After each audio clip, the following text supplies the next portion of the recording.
Assalamualaikum warahmatullahi wabarakatuh. Salam. Uh,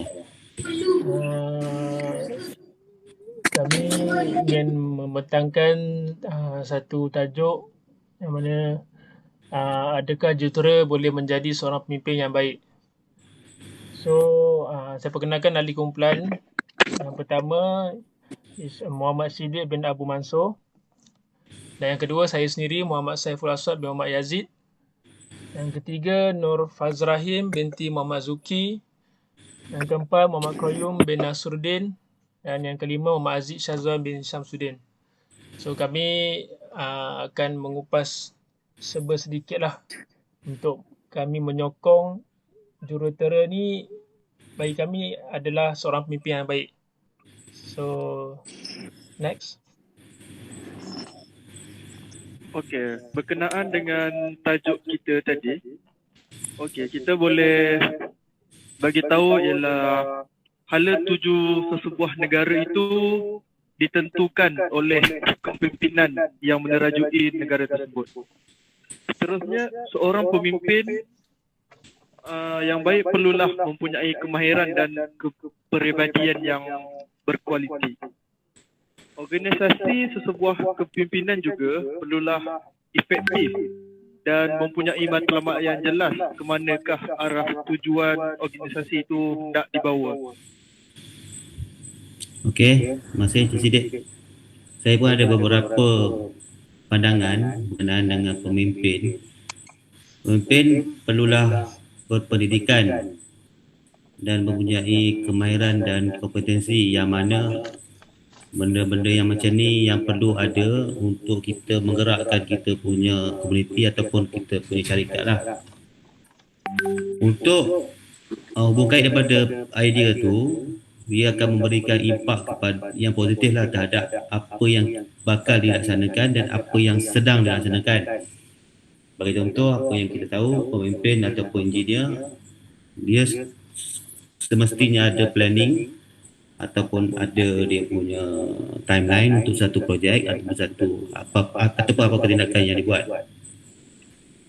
Dan ini agak penting dalam mengendalikan sesuatu tindakan, bermaksud macam kita punya target lah untuk kita achieve kita punya matlamat tu lah. Okey, terima kasih untuk pengenalan. Yang seterusnya saya akan menerangkan kelebihan seorang jurutera untuk menjadi seorang pemimpin. Okey, seorang pemimpin yang baik hendaklah mempunyai intelektual yang tinggi. Kenapa perlunya intelektual yang tinggi ini? Kerana seorang pemimpin perlu membuat keputusan yang terbaik untuk organisasi yang mereka terajui. Okey. Seorang jurutera sudah pasti mempunyai intelektual yang tinggi. Kita dapat lihat di sini di mana seorang jurutera sebelum beliau layak untuk menggunakan title jurutera itu, beliau perlu untuk menjalani satu ujian yang agak sukar supaya dia boleh menjadi seorang jurutera. Jurutera ini perlu wajib lulus ujian tersebut sebelum boleh menggelarkan diri mereka sebagai jurutera. Okey, poin kedua saya ialah seorang pemimpin yang baik hendaklah mempunyai fikiran yang kreatif. Okey, kenapa pemimpin ini perlukan pemikiran yang kreatif adalah kerana pemimpin ini perlu membuat sesuatu keputusan. So dengan adanya kreatif ini, jika masalah itu tidak dapat diselesaikan menggunakan plan A, so daya kreativiti para jurutera ini akan memproses untuk menyelesaikan dengan plan B, plan C dan yang seterusnya. Okey, adakah seorang jurutera ini kreatif? Kita dapat lihat di mana seorang jurutera ini semasa sedang belajar. Okey, mereka ini didedahkan dengan pelbagai masalah di dalam pelajaran mereka, namun satu soalan yang mereka hadapi itu mempunyai banyak cara penyelesaian untuk satu soalan itu. So dari situ kita dapat lihat yang jurutera ini kreatif untuk memilih jalan penyelesaian mana yang terbaik untuk soalan tersebut. Okey, poin yang ketiga adalah inovatif. Inovatif ini sangat penting di dalam diri seorang pemimpin kerana mereka yang akan membawa organisasi mereka itu lebih ke depan berbanding pesaing-pesaing mereka yang lain. Okey, di sini kita dapat lihat inovatif ini di dalam diri seorang jurutera di mana semasa akhir pengajian seorang jurutera mereka akan sentiasa perlu untuk mewujudkan sesuatu idea yang baru hasil gabungan daripada ilmu-ilmu yang mereka pelajari semasa proses pembelajaran tersebut. Okey, poin keempat adalah seorang pemimpin hendaklah seorang yang proaktif. Okey, sifat proaktif ini perlu ada di dalam diri pemimpin adalah kerana untuk memastikan segala plan yang pemimpin itu lakukan siap pada waktu yang ditetapkan. Okey, di dalam diri seorang jurutera kita dapat lihat di mana jurutera ini kerja mereka sentiasa perlu mematuhi segala timeline untuk menyiapkan sesuatu projek itu. So jurutera sudah sebati dengan sikap proaktif ini di mana mereka perlu siapkan kerja mengikut tarikh yang telah ditetapkan. Okey, yang kelima ialah seorang pemimpin hendaklah mempunyai daya penyelesaian masalah yang tinggi. Sebagai seorang pemimpin tidak akan lari daripada masalah-masalah yang mereka akan hadapi pada setiap hari.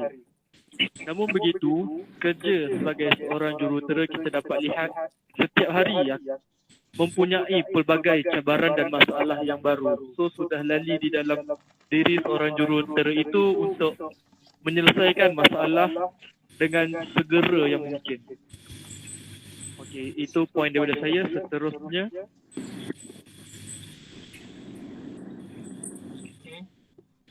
Saya sambung. Okey, kelebihan jurutera ke ada first kali yang saya nak explain is integrity. Okey, integrity kita tahulah kalau kaitan dia mesti rasuah lah. So kalau seorang jurutera ni dia perlukan integriti yang kuat agar dia tidak mudah goyah akan pujuk rayu atas perkara yang perlu.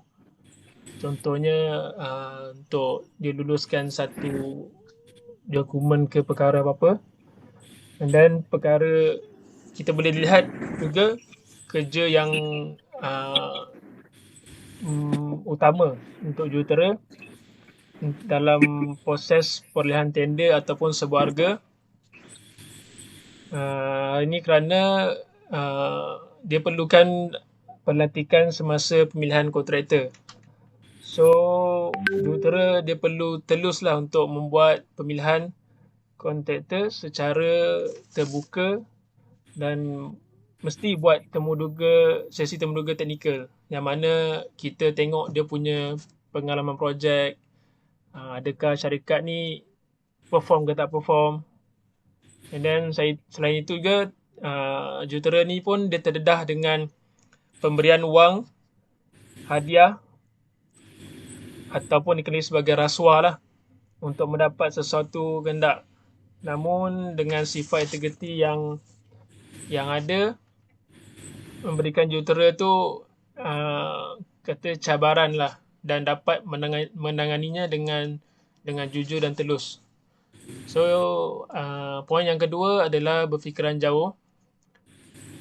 Sebagai seorang jurutera, kalau nak jadi pemimpin, berfikiran jauh tu penting lah.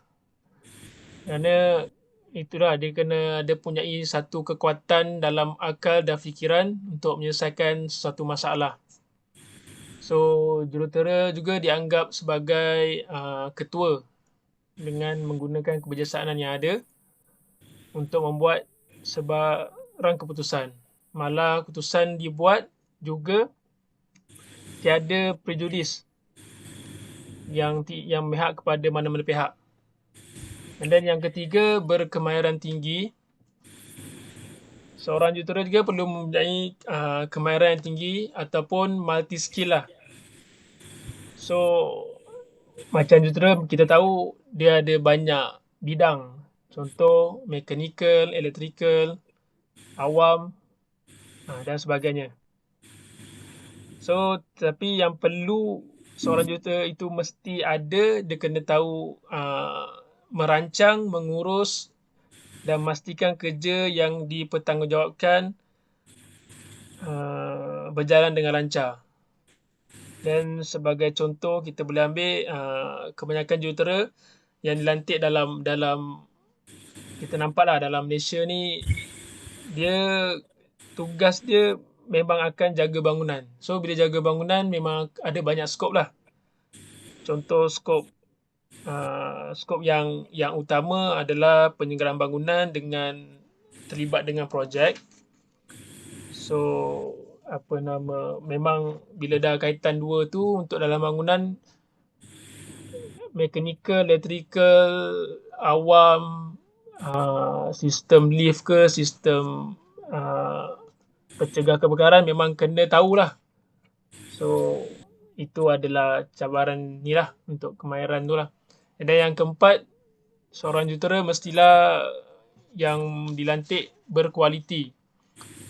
So masuk kualiti ni macam dia perlu membentuk dan mengawal pasukan projek, kebolehan dia mengatur dan memimpin.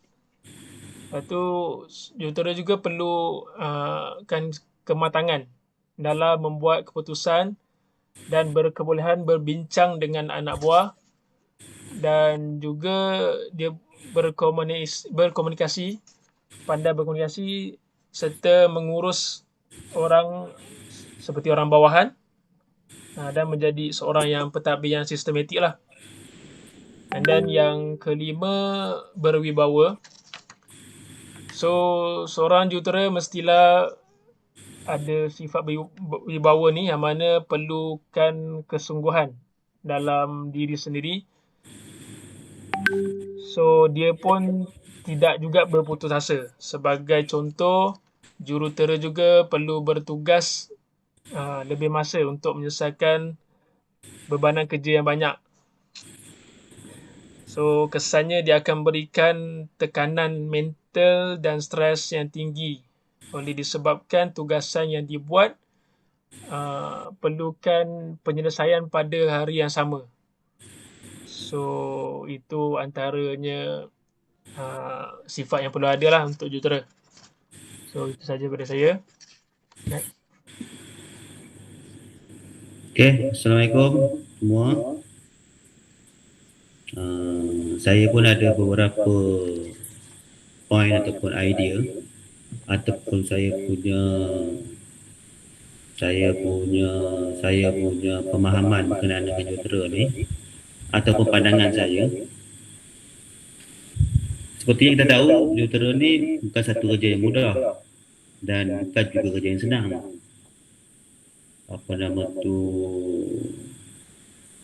Kebanyakannya jurutera ni yang kita tengok hari ni, dalam keadaan hari ni, banyak institusi-institusi IPT yang dah berjaya melahirkan lepasan-lepasan siswa yang bakal menjadi jurutera. Hubung kait daripada cerita saya tadi tu, seorang jurutera ni perlulah ada satu sifat untuk bersaing lah, sama ada sesama kawan-kawan, ataupun dalam tempat belajar tu semua kawan-kawan. Kalau di institusi pekerjaan tu dengan kawan-kawan sejawat lah, dengan syarikat dia. Tapi masuk dari saing ni lebih kepada benda yang positif lah. Bagi contoh yang kita tengok sekarang ni, yang semakin dititik beratkan dalam industri kita sekarang ni berkaitan dengan keselamatan lah. Kita challenge antara jurutera ni akan challenge sesama jurutera untuk menjaga keselamatan individu yang bekerja dengan orang awam lah kalau di site tu. Bagi saya ni amat bagus sebenarnya dalam komuniti pula. Kalau budaya saing ni maksud dia lebih kepada kita nak samakan ataupun kita nak mengejar kita punya teknologi yang ada dengan dekat dengan komuniti lain dengan kita punya komuniti. Yang kedua, orang jurutera ni mestilah, wajiblah dia bijaksana. Kalau dalam nak menjalankan tugas ni, dia kena ada perasaan tanggungjawab dan berani lah. Maksudnya kalau kata kita nak buat satu kerja tu, kita dah fikir baik dan buruk apa yang akan terjadi dalam kerja kita tu, dan kita pun dah prepare, dah plan apa yang patut kita buat. Dan yang lagi baik yang saya tengok biasanya kalau jurutera ni dia ada plan A, lepas tu boleh keluar pergi ke sini. Maksudnya dia semakin bercambah-cambah lah idea tu.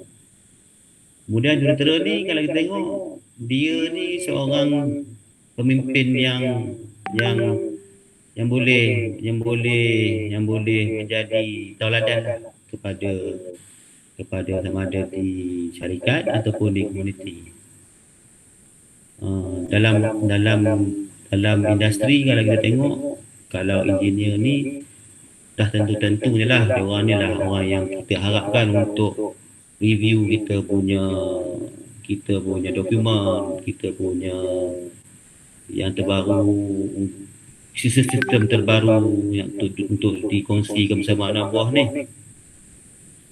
Dalam masa yang sama, kita sebagai seorang jurutera ni, dia boleh mempengaruhi anak-anak buah dia untuk pergi ataupun untuk mencapai apa yang dia target ataupun syarikat target ataupun komuniti itu sendiri. Okey, yang keempat ataupun yang seterusnya, seorang jurutera ni mestilah ada keazaman yang tinggi. Sebagai contoh, dia ada mission, dia ada vision. Kalau di dalam syarikat, kita tengok engineer ni dia sentiasa akan berfikir macam mana lagi dia nak growkan syarikat itu, untuk mengembangkan syarikat itu, apa idea dia untuk bagi yang terbaik untuk syarikat, dan dalam sama syarikat boleh mendapat lebih keuntungan lah. Bila syarikat lebih untung, tentulah terjaminlah pekerjaan itu kan, bukan untuk dia sahaja tapi untuk dia serta anak-anak ataupun staf-staf dia yang lain.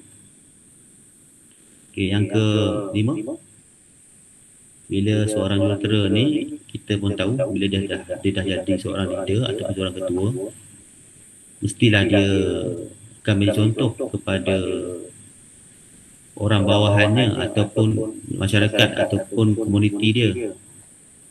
Dan dia juga akan menjadi sumber rujukan lah, sebab kebiasaannya jurutera ni apa yang terfikir oleh orang-orang yang di sekeliling seorang jurutera ni, dia ada package lengkap lah.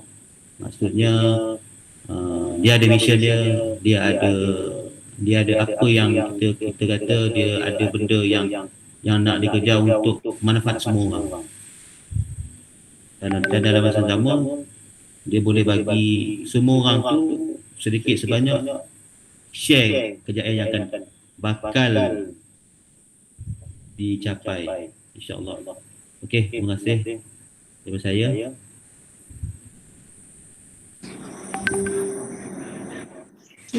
Assalamualaikum. Saya Nufaz Rahim. Terima kasih kepada rakan saya tadi. Okey, kenapa seorang jurutera sesuai untuk menjadi seorang pemimpin? Okey, saya akan terangkan untuk bagi pandangan saya lah. Seorang jurutera ni dia sesuai jadi seorang pemimpin, antara salah satu sebabnya seorang jurutera ni dia seorang yang berfikiran terbuka dalam menerima teguran dan pandangan daripada semua pihak walaupun daripada pihak bawahan. Sebagai contoh, dalam sesuatu organisasi, bukan sahaja jurutera ni dianggap mempunyai level ataupun mempunyai pengalaman yang lebih daripada orang bawahan. Kebanyakannya di dalam satu organisasi tu orang yang lebih lama bekerja, mereka lebih berpengalaman. So seorang jurutera ni dia kena menjadi seorang yang berfikiran terbuka untuk menerima setiap pendapat daripada orang bawahan tu, kerana mereka juga beranggapan diri mereka bukan sahaja mempunyai level yang tinggi, malah mereka juga berkemungkinan kurang pengalaman dalam sesuatu perkara untuk menyelesaikan satu masalah. Okey, untuk yang kedua, berjimat bermakna berani mengawal kerugian dalam menentukan sesuatu reka bentuk projek ataupun semua perkara. Okey, sebagai seorang jurutera, mereka juga mempunyai pengiraan mereka sendiri seperti dalam mengurangkan kos, tetapi setiap reka bentuk yang mereka lakukan ataupun mereka design tu mestilah kena menjaga kualiti ataupun menjaga setiap proses yang dilakukan. Contoh dalam organisasi jugalah. So sebab itu jurutera ni dia sesuai untuk menjadi seorang pemimpin. Okay, untuk yang seterusnya iaitu bersistematik dalam membentuk sesuatu strategik dalam bahagian pengurusan suatu projek. Sebagai contoh saya beri seperti membentuk jalan penyelesaian dan menjadi ketua dalam sesuatu organisasi. Okey, untuk yang keempat, berkepribadian tinggi sebagai satu simbolik atau contoh kepada orang bawahan. Sebagai seorang jurutera ni, mereka juga haruslah menunjukkan sifat kepribadian tinggi seperti bertolak ansur dan menerima segala pendapat daripada orang bawahan. Oleh sebab itu, dengan sikap mereka yang sebegitu, orang bawahan boleh memberi kepercayaan tinggi kepada seorang jurutera. So dengan sikap yang macam tu, dengan kepercayaan daripada orang bawahan, so lebih mengukuhkan lagi untuk mereka menjadi seorang ketua di dalam sesuatu organisasi. Okey, yang seterusnya iaitu berkredibiliti dalam mempengaruhi dan meyakinkan pihak lain dalam menyampaikan pandangan dan memanipulasikan sesuatu keadaan. Okey, di sini maksudnya, okey, seorang jurutera yang menjadi seorang pemimpin ni mestilah mempunyai pandangan yang jauh, yang mana segala pendapat mereka tu boleh meyakinkan setiap orang bawahan. Seperti dalam sesuatu negara, rakyat seperti yang bawahan ni mestilah mereka lebih mengharapkan orang atasan untuk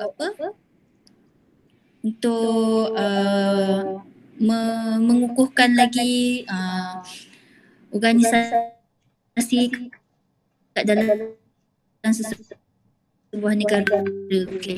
Untuk yang terakhir iaitu berwawasan dan berfikiran jauh ketika membuat sesuatu keputusan. So dengan sikap yang berwawasan dan berfikiran jauh ni boleh membantu orang bawahan ataupun rakyat supaya lebih yakin dengan sikap ataupun tugas seorang jurutera iaitu yang dianggap sebagai pemimpin dalam sebuah negara ataupun organisasi. Okey, seterusnya.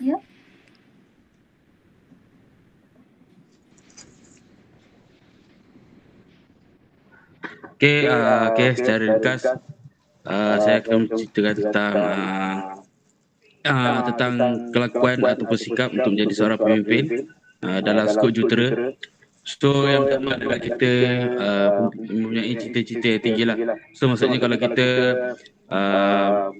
bekerja dalam satu syarikat, so kita kena mempunyai cita-cita untuk menaikkan keuntungan syarikat, untuk kita meningkatkan kita punya fahaman, pengalaman dalam syarikat. So dan salah satunya ia menjadi penerong atau pembakar semangat dalam mengharungi kehidupan. So yang kedua, walaupun kita bercita-cita yang tinggi dalam untuk meningkatkan kita punya prestasi, so kita juga bercita-cita untuk tidak mengkhianati kepentingan dalam melaksanakan tugas. Maksudnya kita buat honor lah. Maksudnya kita buat honor kepada kawan-kawan sekerja. Maksudnya kita tidak mengaku apa kesalahan kita yang kita buat. So kita menurunkan jari kepada orang lain. So itu perkara yang tidak betul lah untuk menjadi seorang jurutera yang berjaya. So yang kedua adalah sikap profesional. So ini yang paling penting ialah sikap profesional, di mana sikap profesional ini akan mampu memahami tugas dan tanggungjawab, hubungan dan relasi serta fokus dan konsisten terhadap urusan pekerjaan. So maksudnya dalam kita mengendalikan satu pekerjaan, so kita kena dalam sikap profesional lah. Maksudnya kita jangan mengadukkan campur tentang urusan keluarga ke ataupun urusan perkara yang tidak penting masa dalam waktu kerja. So yang kedua, mempunyai sikap dan sifat yang baik. So poin yang ketiga adalah berprinsip dan jati diri. So di mana bila kita ada sifat prinsip ni, so kita dah tahu dah ahli tuju kita di dalam syarikat. Maksudnya yang saya cakap tadi, untuk kita meningkatkan pengalaman, meningkatkan kita punya skill dalam pekerjaan yang kita lakukan lah. So keteguhan hati dan kekuatan jiwa yang menjadi tunjang dan kepribadian diri seseorang. So poin yang keempat adalah kita itu berwibawa. So tadi rakan kita saya pun ada cerita sikit tentang wibawa. So wibawa ni banyak cabang-cabang dia. So sikap wibawa ni kita kena mempunyai kemahiran dalam menguruskan dan mengaturkan segala kerja yang diberikan. Maksudnya kalau kita sebagai jurutera projek, so kita kena melaksanakan, kita kena menguruskan jadual projek tu dengan jayanya, tanpa kita lalai dalam urusan projek tersebut. So yang terakhir adalah tekun, di mana sikap tekun ni akan melakukan kita sesuatu dengan bersungguh-sungguh dan serius, dan dapat menyelesaikan kerja dengan hasil yang maksimum. Maksudnya bila kita tekun maksudnya kita bersungguh, kita serius dalam melakukan pekerjaan. Maksudnya kalau seseorang jurutera tu, kalau kita dapat lihat sekarang ni, kebanyakan jurutera sekarang ni bersungguh-sungguh untuk kita mendapatkan gelaran-gelaran, contohnya IR ataupun ENGR. So di mana mereka ada sikap tekun, iaitu bersungguh-sungguh dalam melaksanakan segala kerja yang diberikan. Okey, seterusnya. Okey, seterusnya tidak dinafikan jurutera juga mempunyai sifat-sifat yang tidak melayakkan dia menjadi sebagai seorang pemimpin. Okey, antara kelemahan sebagai seorang jurutera untuk menjadi pemimpin adalah pengurusan masa. Seperti mana yang kita tahu, seorang jurutera sudah pun terlalu sibuk dengan kerja hakiki mereka. Mereka tidak mempunyai banyak masa untuk menjadi ketua kepada organisasi yang lain. Mereka hanya fokus pada kerja hakiki yang mereka ada. Okey, yang seterusnya adalah jurutera kurang layak untuk menjadi pemimpin adalah kerana kebanyakan jurutera mempunyai masalah komunikasi. Kita dapat lihat di sini di mana kemahiran komunikasi ini, di mana jurutera kebiasaannya banyak menggunakan istilah-istilah teknikal yang jarang dipahami oleh orang-orang kebiasaan. So di sini akan mewujudkan satu jurang kefahaman antara jurutera yang ingin menyampaikan sesuatu konten dan orang bawahan yang ingin menerima konten tersebut. Okey, yang seterusnya adalah masalah keuangan. Seperti mana yang kita tahu, seorang jurutera ini sudah pasti inginkan yang terbaik untuk organisasi mereka. Jadi, sesuatu yang baik ini akan datang dengan sesuatu harga yang agak mahal, harga premium. So, di sini ada kemungkinan untuk jurutera ini tidak layak untuk menjadi seorang pemimpin di dalam organisasi itu kerana kemungkinan ada pandangan yang lain yang mengatakan jurutera ini terlalu ingin yang terbaik sehingga akan merugikan aliran tunai sesebuah organisasi tersebut. Okey, yang seterusnya adalah pengurusan emosi. Okey, pengurusan emosi ini kita boleh lihat di mana seorang jurutera ini akan mengambil masa untuk menyelesaikan sesuatu projek. So, di mana sepanjang tempoh melakukan sesuatu projek itu akan ada suatu keadaan yang tidak selesa bagi orang keramaian. Sebagai contoh, kita boleh lihat seorang jurutera ingin melakukan sebuah lebuh raya yang memendekkan jarak perjalanan di antara satu kawasan dan satu kawasan yang lain. Akan tetapi, orang kebiasaan akan mengatakan bahawa proses pembinaan lebuh raya ini menyusahkan mereka. So, di situ seorang jurutera perlu menguruskan emosi untuk menghadapi segala kutukan dan cemohan daripada orang kebiasaan. So, jurutera ini kadang-kadang tidak boleh mengawal emosi mereka kerana terlalu banyak cemohan yang diberikan kepada seorang jurutera ini. Okey, seterusnya. Okey, saya sambung balik. Okey, ni untuk part kelemahan jurutera. Okay, kita pendekkanlah. Yang pertama, kejituan yang mana mengharapkan kesempurnaan dalam suatu kerja. Okay, kejituan ni itulah dia punya kelemahan dia mengharapkan kesempurnaan dalam satu kerja yang mana dia punya situasi tu kita boleh lihat dia melakukan kerja mesti ikut macam orang kata SOP lah. Sekarang panggil SOP kan, standard operasi, orang panggil apa, prosedur standard lah, iaitu ikut teori, lepas tu dan kesempurnaan yang menyebabkan satu kerja tu jadi lewat. So sedangkan kita macam engineer ni dia perlu bertindak proaktif satu, so dia kena cepat selesaikan pun satu, sebab dia memang orang kata masalah utama lah. Sedangkan kita boleh selesaikan secara bypass kan. Bagi contoh macam kita buat troubleshoot electrical ke mechanical ke, kita ada backup plan, tapi jurutera ni ada certain jurutera ni dia nak juga ikut orang kata teori yang dia belajar tu lah kan. Okey, yang kedua berisiko tinggi.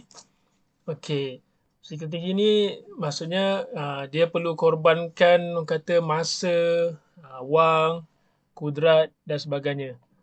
So jurutera ni dia kata dia perlukan kerja lebih masa. So kerja lebih masa ni memang kena, tapi tak adalah allowance OT ke apa kan. So dia mesti pastikan tanggungjawab yang dia buat, kerja yang dia tu pastikan dia selesaikan pada hari yang sama. So tak kisahlah ada keluarga ke apa, tapi tanggungjawab dia memang kena fokus pada kerja, tak kira risiko tinggi ke apa kan. Okey, yang ketiga kurang kompeten dan kepakaran dalam kendalian projek. Okey, yang ni saya nampak rasa banyak kot organisasi yang melantik dia hire satu pekerja, engineer yang baru. Yang mana engineer tu kebanyakannya fresh graduate and then tak ada pengalaman. So kalau macam tu, macam mana nak takbir kata satu kerja kan untuk nak arahkan nak buat kerja apa, nak susun atur kerja macam mana tugas technician, lepas tu TA. So dari situ boleh kata kerja tu tak efektif lah. Confirm memang jahanam lah. So jadi kelewatan lah, itu memang tak sesuai untuk jadi jurutera lah kalau ikutkan. And then yang last sekali, terlalu mengikut protokol dalam suatu perkara. Okay. Protokol ni saya buat contoh lah. Kalau ikut negatifnya, dia contoh macam bila kita nak jumpa dia, contoh nak discuss projek ke apa ataupun progressing projek, dia punya tu perlukan kata temu janji lah apa. Gaya macam busy lah. Padahal benda tu pun dia pun perlu tahu sebab memang jurutera busy, tapi dia kena tahu juga untuk kelangsungan projek tu. Padahal sedangkan kalau lepak minum makan ke boleh lah sembang kan, sembang okey je kan. Bila bab kerja je dah jadi memang dia profesional tapi tak sesuai lah. So kalau macam tu, kalau dia kata profesional boleh tapi kata ada kelonggaran. So nanti anak buah pun tak adalah macam nak benci ke ataupun kalau anak buah tak buat kerja, jurutera rasa kerja boleh jalan. Tak jalan juga kan. Sebab jurutera mana nak jalan macam kerja yang kata technician buat. So dia kena decide and then dia kena sahkan. Tu je kerja orang. Tapi cuma risiko tinggi lah macam tadi lah. Okay, itu dari saya. Seterusnya.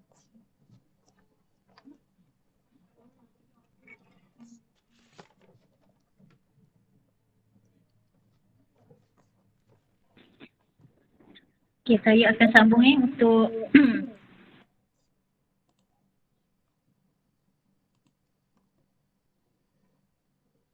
pemimpin lah bagi pendapat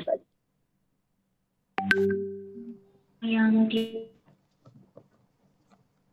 satu permasalahan. Contoh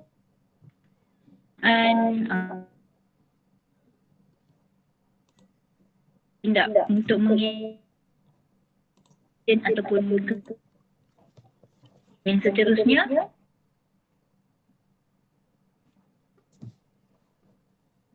dianggap sebagai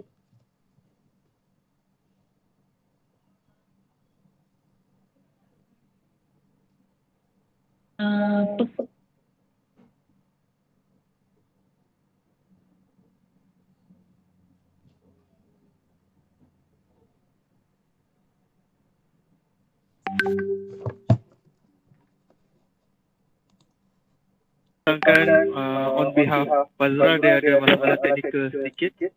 Okey, antara kelemahan jurutera sebagai untuk menjadi seorang pemimpin adalah tidak proaktif dan lambat bertindak sekiranya berlaku sesuatu permasalahan. Okey, yang seterusnya, seorang jurutera juga tidak peka kepada keadaan sekeliling. Ini kita dapat lihat di mana kebiasaannya jurutera hanya akan fokus kepada apa yang mereka sedang lakukan. So mereka kurang peka terhadap keadaan yang sekeliling yang mereka tidak fokuskan. Okey, seterusnya adalah jurutera ini kurang pengalaman untuk menyelesaikan masalah. Okey, jurutera dilatih untuk menyelesaikan masalah di dalam bidang kejuruteraan. So untuk bidang selain daripada kejuruteraan, para jurutera ini kurang berkemahiran untuk selesaikan masalah luar daripada bidang kejuruteraan. Okey, yang seterusnya adalah jurutera cenderung kepada teori dan fakta tanpa melakukan penyelidikan yang menyeluruh. Okey, ini kita dapat lihat di mana kebiasaannya jurutera hanya akan membuat sesuatu keputusan ataupun penyelesaian itu berdasarkan teori dan fakta yang mereka ingat sahaja. Mereka tidak melakukan penyelidikan yang menyeluruh di mana sesuatu masalah yang lebih besar memerlukan campur tangan daripada kepakaran daripada bidang-bidang yang lain. Okey, seterusnya kekurangan jurutera untuk menjadi seorang pemimpin adalah kurang menguasai sesuatu bidang secara menyeluruh. Okey, ini berkait dengan contoh yang saya berikan tadi, di mana jurutera ini hanya fokus mereka telah dilatih dan belajar hanya untuk bidang kejuruteraan sahaja. Mereka kurang kepada bidang pertanian, bidang masalah sosial. So di sini ada jurang untuk para jurutera ini menjadi seorang pemimpin yang baik. Okey, yang seterusnya jurutera juga takut akan kegagalan terhadap situasi semasa. Ini adalah kerana jurutera mereka kebiasaannya apabila berlaku sesuatu permasalahan, mereka boleh bayangkan apakah masalah-masalah yang akan mendatang. So mereka akan menjadi risau yang terlebih. So mereka akan, kita boleh katakan para jurutera ini akan overthinking yang mana ialah tidak baik untuk seseorang pemimpin mempunyai sifat overthinking ini. Okey, yang seterusnya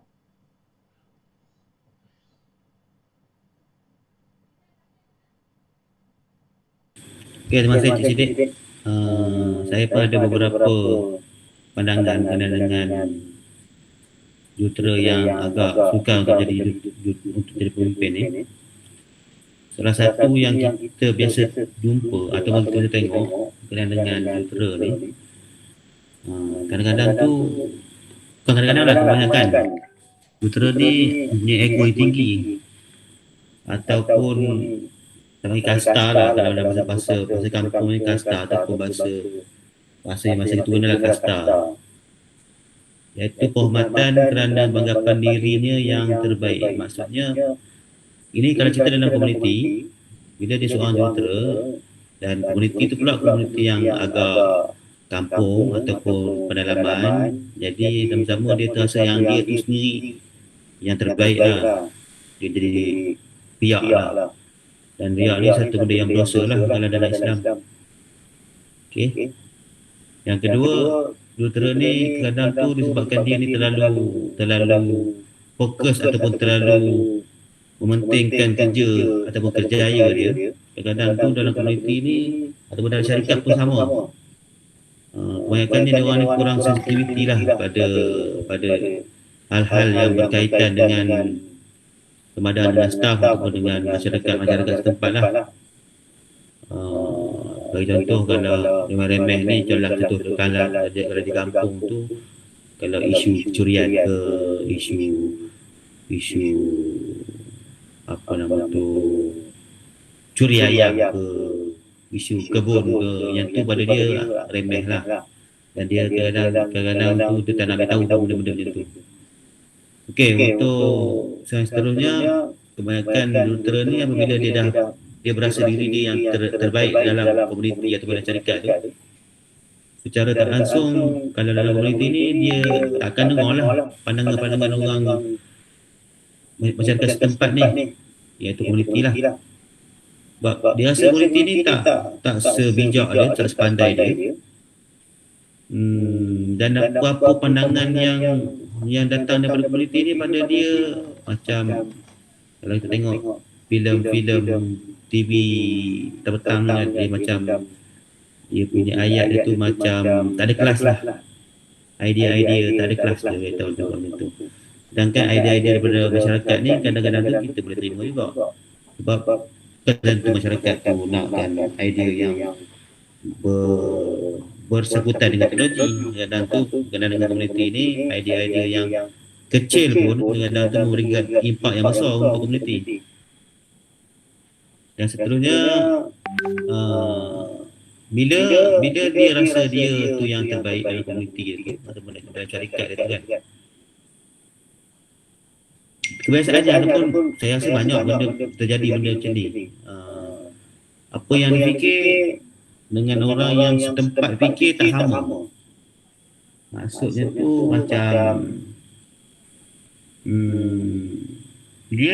dia plan A, tapi masyarakat ni susah nak faham apa yang dia plan tu. Dan level pemahaman tu pun kadang-kadang kita kena faham juga masyarakat yang kata-kata di komuniti ni. Masyarakat ni tak semua masyarakat yang boleh faham ataupun boleh capture ataupun boleh tangkap apa yang kita nak sampaikan pada komuniti. Maksud lebih kurang macam bahasa seorang jurutera ni terlalu tinggi dan susah untuk dipahami oleh masyarakat. Yang terakhir pada pendapat saya, jurutera ni bila dia seorang jurutera, dia ada tanggungjawab di syarikat. Kalau di syarikat dia sebagai ketua, tanggungjawab di syarikat. Kalau di komuniti dia menjadi ketua masyarakat lah. Bila dia terpaksa memegang jawatan sebagai ketua tu dalam dua tempat ataupun dua keadaan, yang biasa dan yang mesti akan terjadi apabila kalau jurutera ni buat satu kerja, dia dah tak menang tangan ataupun dah tak boleh nak fokus sama ada nak tengok yang kerja di syarikat ataupun tengok kerja untuk masyarakat. Jadi apa yang terjadi dalam keadaan tu, dia akan menyebabkan kerja yang dia ataupun projek yang dia buat tu akan berkemungkinan besar akan menyebabkan kegagalan. Okey, terima kasih ya.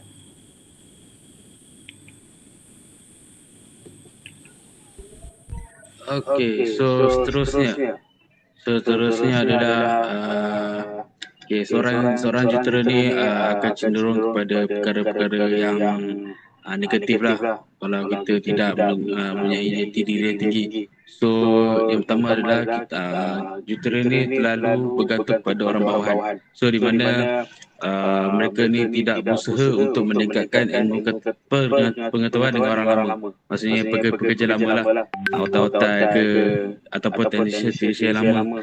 So mereka tidak mereka mempunyai ego yang tinggi lah, kerana mereka seumpama macam tahu semua benda, semua perkara, tapi sebenarnya mereka tidak. So jadi mereka ni tidak patutlah menjadi seorang jurutera kalau mempunyai sikap begitu. So yang kedua adalah berpeluang salah guna kuasa. So jadi kita dapat lihat kebanyakan berita-berita di zaman kini, banyak berita yang berkenaan dengan jurutera ni salah guna kuasa. Mana kata mereka ni telah menandatangani kontrak-kontrak, so yang menyebabkan bila akan datang tapak binaan boleh runtuh. So itu perkara yang tidak betul lah. Mereka tidak selidik dengan secara terperinci apa yang berlaku, apa yang ada dalam kontrak tersebut. So bila kesan dia adalah hilang kepercayaan rakan sekerja dan majikan. So reputasi kerja akan jatuh dan dipandang rendah oleh rakan dan masyarakat, dan maruah keluarga akan terjejas. So yang ketiga adalah tiada kualiti dalam mutu kerja. So ini pun perkara yang tak patut menjadi seorang engineer kalau kita tiada kualiti. Maksudnya kita tak ada tanggungjawab, tiada sikap berwibawa dalam melakukan satu kerja. So yang keempat adalah terlalu merumitkan keadaan. Banyak SOP.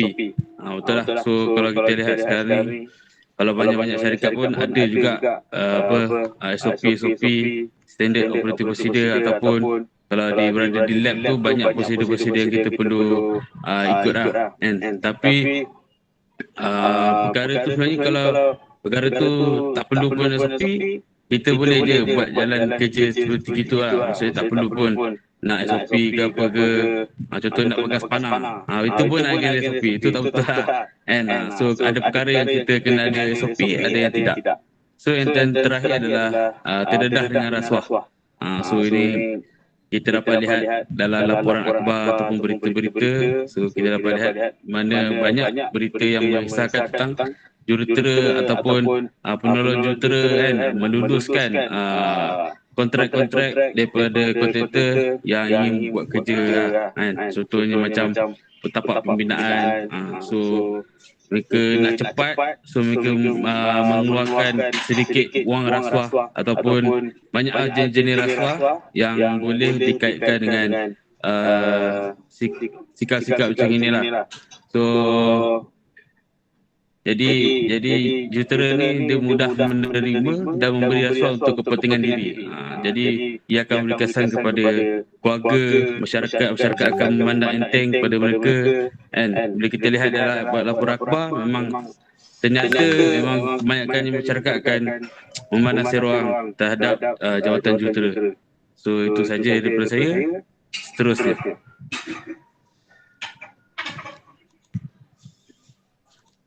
Okey, kita dah sampai ke kesimpulan. Okey, kami decide untuk simpulkan ni berdasarkan kami bincang antara dua, iaitu kelebihan dan juga kelemahan. So, apa yang kami discuss ni, kelebihan tu lebih lagi daripada kelemahan lah. So, perbandingan antara kelebihan dan kelemahan ni juga penting dalam menentukan seorang jurutera itu layak jadi seorang pemimpin yang berkaliber, dalam masa sama dapat meningkatkan imej. So, itulah poin kami untuk sokong yang mana jurutera ni amat layak untuk jadi pemimpin dengan apa-apa yang kami discuss tadilah. So, yang kedua, boleh sambung? Aziz. Yang boleh Amir.